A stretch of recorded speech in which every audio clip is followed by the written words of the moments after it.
от техните професионални качества. Просто те са извършили деяния, които според човешките закони трябва да бъдат наказани. Сега, както знаете, има досъдебно производство, има и съдебна фаза. Не ми викай чао! Процес в България се състои от две фази. Досъдебна фаза и съдебна фаза. Основната фаза на наказателния процес, това е съдебната фаза. Там се решават нещата. Не също фана, дояла тук ти бе. Дояла ти тук бе.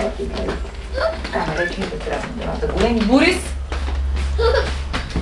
Ела. Ела. Не знам какъв ви критерий. Айде! От гледна точка на вашия критерий, на това... От гледна точка... Борис, хайде! Не на моя критерий, от гледна точка на закона са големи размери. Борис! А очаквате ли тези обвинения да бъдат...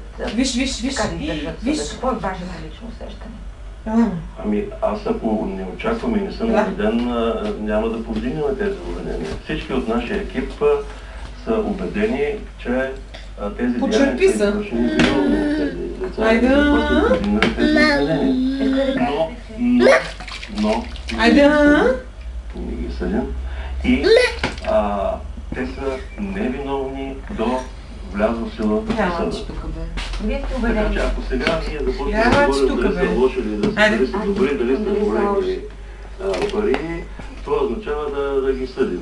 Не трябва да ги съдим. Освен това пък и какво означава добро и зло. Както може би знаете, злото е нееволюирано добро. Штефана, ще смачкам бе. Тръгвай! Една и съща сила, която обаче се проявява... Абе няма да обикаля масата 20 пъти, тръгвай! И понеже днес е 9 май, така, спомням се за един филм за един снайперист, немски и руски, и те се напреваряха кой повече ще убие от тях противникови войници.